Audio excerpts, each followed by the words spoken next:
মানুহে মানুহৰ বাবে আৰু এই উক্তি লৈ ৰাজ্যৰ ভিন্ন প্ৰান্তৰ লগতে এই যিটো পেণ্ডামিক পৰিৱেশ কোভিড কালৰ এই সময়ৰ এই পেণ্ডামিক পৰিৱেশটোৰ সময়ত শিল্পী সমাজে কেনেকৈ জীয়াই আছে যন্ত্ৰণা গধুৰ এক পৰিৱেশৰ মাজত শিল্পীসকলেও জীৱন যাত্ৰা আগবঢ়াই লৈ যাব লগা হৈছে।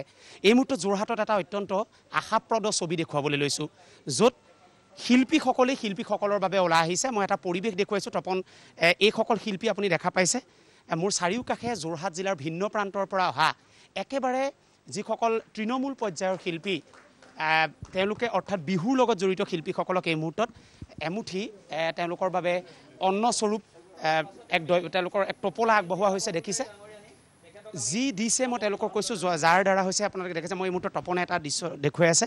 এয়া অকণমান সহায় আৰু এই সহায় কৰিছে অক্ষৰ পাত্ৰ যি এটা ইণ্টাৰনেশ্যনেল এটা অনুষ্ঠানলৈ পৰ্যবেক্ষিত হৈছে আৰু ইয়াৰ লগত মূল উদ্যোগটো লৈছে বিহু শিল্পী সংস্থা অসমৰ যোৰহাট জিলা সমিতিয়ে।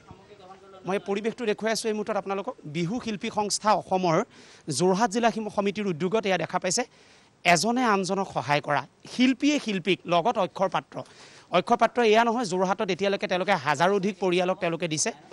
তেওঁলোকে ইয়াৰ পূৰ্বে মিডিয়াৰ লোকসকলকো তেখেতসকলে আগবঢ়াইছিলে যোৰহাট প্ৰশাসনৰ সহযোগত আৰু আজি তেনেকৈ শিল্পীসকলকো তেওঁলোকে আগবঢ়াইছে। এয়া দেখা পাইছে অক্ষৰ পাত্ৰৰ এজন অন্যতম বিষয়ববীয়া তেখেত। ইয়াত উপস্থিত আছে যোৰহাট জিলা ই মিডিয়া এছ'চিয়েশ্যনৰ সভাপতি উপস্থিত আছে, বিহু শিল্পী সংস্থাৰ যোৰহাট জিলাৰ সভাপতি উপস্থিত আছে, অন্যান্য বিভিন্নজন ইয়াত উপস্থিত আছে আৰু আটাইখিনি শিল্পী এইখিনি বিভিন্ন কষ্টৰ মাজেৰে তেওঁলোকে অতিবাহিত কৰিব লগা হৈছে দিন। কোনোবাজন যদি তিয়কৰ, কোনোবাজন তিতাবৰ, কোনোবাজন যদি মৰিয়নিৰ, কোনোবাজন হয়তো লাহিঙৰ, এনেকৈ এইসকল শিল্পীক ইয়ালৈ নিমন্ত্ৰণ কৰি অনা হৈছে আৰু আটাইসকল শিল্পী আপোনালোকে দেখিব যে বিহুৰ লগত জড়িত এইসকল শিল্পী ইয়াত উপস্থিত আছে। মই এইফালে পৰিৱেশটো মোৰ সতীৰ্থ তপনে দেখুৱাব। এই আটাইখিনিয়ে বিহুৰ লগত জড়িত শিল্পী আপোনালোকে ইয়াত দেখিছে। আটাইখিনি শিল্পীক এই মুহূৰ্তত আজি নিমন্ত্ৰণ কৰি অনা হৈছে। আমি তেওঁলোকৰ লগতো মন্তব্য আমি ল'বৰ বাবে যত্ন কৰিম। মই চমু এটা প্ৰতিক্ৰিয়াত অকণমান সহায় কৰিছে কেনেকৈ প্ৰকাশ কৰিবা দুটা বাক্য। হয়, আজি ভাল লাগিছে। আজি কৰোণা মহামাৰীৰ সময়ত আমাৰ যোৰহাট জিলা সমিতি বিহু শিল্পী সংগঠনে যিটো পদক্ষেপ লৈছে আমি অতিকৈ সুখী। ধন্যবাদ জনাইছোঁ। মই দুই এজনৰ লগত অকণমান কথা পাতিম, তাৰ পৰা আগলৈ যাম। এই যে অকণমান সহায় ধন্যবাদ দিব আপুনি। হয়, আজি যিটো অক্ষয়প্ৰাপ্ত ফাউণ্ডেশ্যনে যিটো আমাৰ শিল্পী সমাজলৈ এটা ভাল হেৰি আনিছে আৰু যিটো মানে ষ্টেপ লৈছে সঁচাই ভাল লগা ষ্টেপ আৰু তাৰ বাবে মই আন্তৰিক ধন্যবাদ জনাইছোঁ তেখেতক। আপুনি এইসকল বিহুৰ লগত জড়িত মই চমু প্ৰতিক্ৰিয়া ল'ম। ইয়াত আৰু দুই এজন শিল্পীক তেওঁলোকে আগবঢ়াব। মই আপোনালোকক দেখুৱাম ইয়াৰ সমগ্ৰ পৰিৱেশটো আৰু তেখেতসকলৰ লগত আমি কথা পাতিবৰ বাবে যত্ন কৰিম। দাদা অকণমান কথা পাতিম আপোনাৰ লগত। এই যিটো প্ৰচেষ্টা আজি লোৱা হৈছে কি ক'ব? প্ৰধানকৈ বিহু শিল্পী সংস্থাই আপোনালোকৰ লগত টাই আপ কৰিছে কেনেকৈ ক'ব আৰু প্ৰধানকৈ গোটেইখিনি হৈছে শিল্পী। নমস্কাৰ, মই নিৰুপম অক্ষয় পাত্ৰ ফাউণ্ডেশ্যন যোৰহাটৰ পৰা। একচুৱেলি আমাক এপ্ৰ'চ কৰিছিলে এওঁলোকৰ মানে বিহু শিল্পী সংস্থা যোন চেণ্ট্ৰেল কমিটি গুৱাহাটীত তেওঁলোকে এপ্ৰ'চ কৰিছিলে। তাতে আমি আমাৰ আগবঢ়ালোঁ আমাৰ হেৰিটো আমি সহায় হাত আগবঢ়ালোঁ। তেওঁলোকে ক'লে যে আমি আৰু বেলেগ 24টা ডিষ্ট্ৰিক্টত আছোঁ, তো আমি এতিয়া বৰ্তমান কামৰূপ মেট্ৰ', কামৰূপ ৰুৰেল আৰু যোৰহাটত ফাংচনেল হৈ আছোঁ। তো সেইটো কাৰণে আমি ক'লোঁ যে আমি এইকেইটা ডিষ্ট্ৰিক্টতো এটলিষ্ট কৰিব পাৰোঁ আপোনালোকক লগত। এই কামটো কৰি কেনেকুৱা লাগিছে? প্ৰধানকৈ এইসকল লোকে ঢোলৰ লগত, বিহুৰ লগত, পেপাৰ লগত একদম মাটিৰ শিল্পী, তো এই কামটো কৰি কিমান ছেটিছফাই আপুনি? মই বহুত ছেটিছফাইড। কিয় ছেটিছফাইড? বিকজ আমাক তেওঁলোকে আমাৰ মনৰ অনুভূতিটো দিয়ে, তো আমি তেওঁলোকৰ মনৰ অনুভূতিটো যদি বুজিব পাৰোঁ সেইটো আমাৰ কাৰণে বহুত ভাল কথা। মই দুটা বাক্য ল'ম। এই কেনে লাগিছে? আপুনিও শিল্পী, আন এজন শিল্পীক দিবলৈ পায়?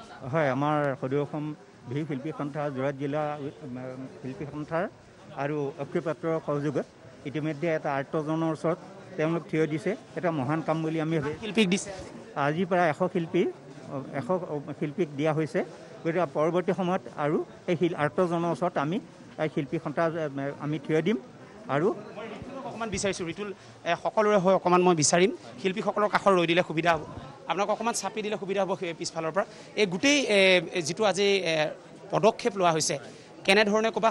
সংবাদ মাধ্যমৰ লোকো ইয়ালৈ আহিছে, শিল্পীসকল আহিছে আৰু আমি ভবা হয় যে শিল্পীসকলে খুব ভালকৈ জীয়াই আছে, কিন্তু এইসকলৰ যিটো জীৱন কোনেও জুমি নাচায়। আজি এই কৰ্মটো কৰি কেনেকুৱা লাগিছে? আজি খুব আনন্দিত।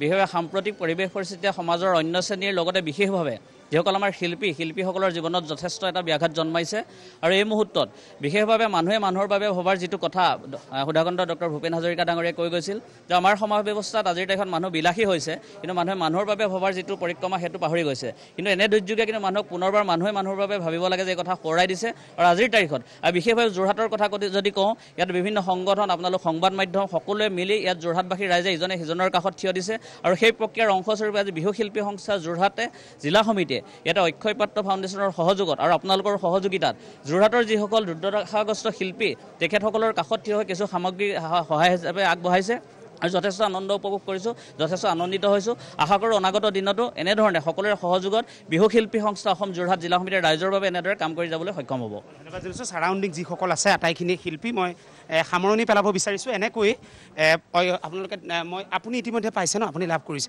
দুটা বাক্য কি ক'ব এই অকণমান সহায় আপুনি পাইছে দুটা বাক্য মানে কি ক'ম আৰু আমাৰ দুখীয়াসকলৰ যিখিনি আমি ধৰক অভাৱ অনাটন ভুগি আছোঁ সেই অভাৱ অনাটনৰ সময়ত এইকণ আমাক সহায় কৰা জনলৈ আমাৰ অশেষ কৃতজ্ঞতা জনাইছোঁ আৰু তেওঁলোকৰ ফালৰ পৰা কৃতজ্ঞতা জনাইছে মই আকৌ এবাৰ কৈছোঁ যে আজি এটা ভাল কাম ভাল বাতৰি এটা আপোনালোকলৈ আগবঢ়াইছোঁ এজনে আনজনক সহায় কৰিছে প্ৰধানকৈ শিল্পীসকলৰ জীৱনক অকণমান তেওঁলোকে এটা টোপোলাৰে অকণমান সহযোগিতা কৰিছে য'ত অক্ষয় পাত্ৰ অসম তেওঁলোকৰ যি বিহু শিল্পী সংস্থা অসমৰ সমিতিৰ উদ্যোগত যোৰহাট জিলা সমিতিৰ যিটো উদ্যোগ এই উদ্যোগ অত্যন্ত প্ৰশংসিত হৈছে আৰু এই যিটো এজনে আনজনক সহায় কৰা যিটো পদক্ষেপ এই পদক্ষেপক সকলোৱে আদৰণি জনাইছে